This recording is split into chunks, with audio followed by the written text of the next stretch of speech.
Hi guys, it's Jennibellie. I'm here with a demonstration as to how to make a 20 layer art journal page, and I'm going to number and name each of the layers as we go along, so if you want to mute me and put your favourite track on, then go ahead, but I'm going to talk through the process as I go as well.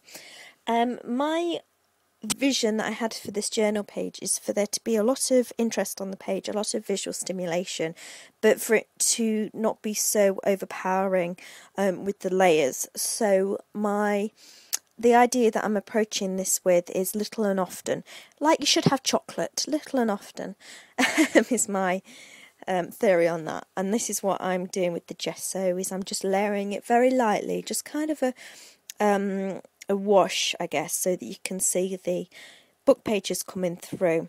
And the same with the Derwent Art Bars that I'm using now. I'm just using a little bit and splatting and putting some colour down on the page. But at the end of this page, I want there to be lots of white still left, lots of bits and pieces that you don't realise that are there until you look at it properly and go, oh, that's got that there, and you know. After the art bars, I'm going to be using some homemade stamps, which I made out of cardboard.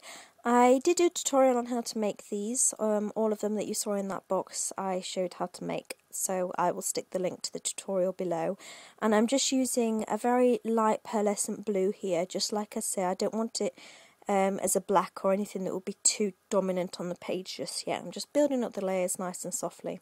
The paper scraps I'm using now, like everybody, I have a lot of paper scraps in my studio, so I like to use them on journal pages just to not only use them up, but they are also really good for playing with composition. And I think this is what the main thing I wanted to do with this journal page, was have a bit of a play at layout and composition a little bit. And that's what an art journal is all about, is just testing ideas and concepts. So if you want to attack the page with lots and lots of layers and not worry about the composition, or you want to put more media on it than what I do for this, then go for it. That's often what I do. With the watercolours now, what I'm doing is I'm just putting them around the edges of the paper, because it blends the paper together so there isn't harsh edges, and it just makes it look a lot softer. So yeah, as I was saying about the journal page, that's the concept that I have in my head at the moment, is I just want to, every few layers, take stock of how it's looking and decide what areas are heavy and what other areas need a bit more work and a bit more interest to it, and that's how I'm layering up my page. But often I do just layer because I want to get feelings out or whatever, and art is a great way for me, just sitting down and painting acrylic onto a page. It just relaxes me somehow.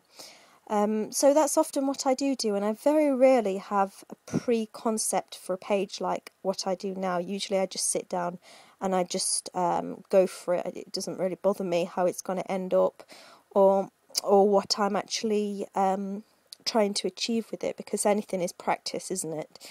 Whereas this one, I decided ahead of time, actually what I want to do is have a little bit of better understanding about how composition would work with so many layers. So I decided the best way to do it was to be subtle with it and make sure that I keep a lot of white in the page. So there is a lot of conscious thought going on in this journal page.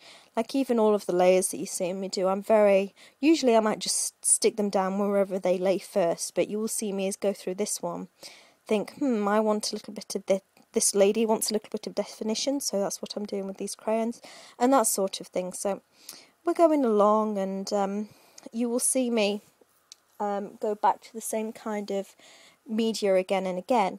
So for instance, I'll probably put more collage down in the future after another 5 or 6 layers. You may see me put more stamps down in a few more layers, and all of that kind of thing. It's all about the building and looking at the page as a whole. You know, imagine if you're drawing a face, you wouldn't draw the lips or the ear or something without gauging where the eyes or the nose might be. So that's what I'm doing as I'm going along this page. I'm trying to keep the whole page in my head and think where it needs a little bit more work. So the journaling cards I'm picking now, I only want one, but I'm picking a bunch out to see which one I want. and I decide actually the best thing I want for the journaling is a bit of white paper, so that's what I'm doing now. And you'll see I'll also put some crayon to tie in the two pages together around that one. I'm not classing that as a separate layer. And sometimes you might go, well, why are you adding more paper and calling that a layer that's not separate to the journaling on it?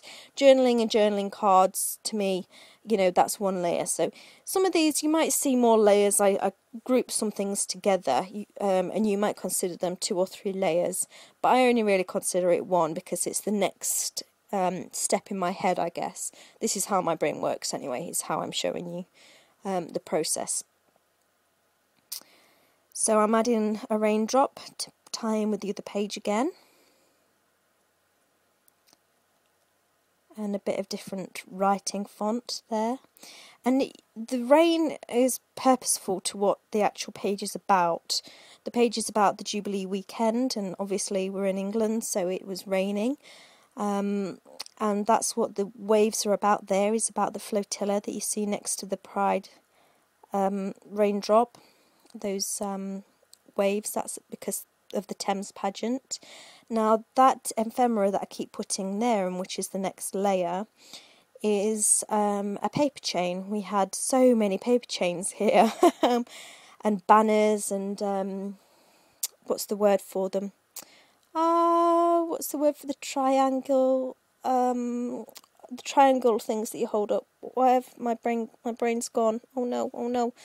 Oh, you know what I mean. The things that you hang up.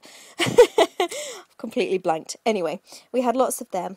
And so I'm just taking one of the leftover pieces of paper chain and putting that in there, because that's personal.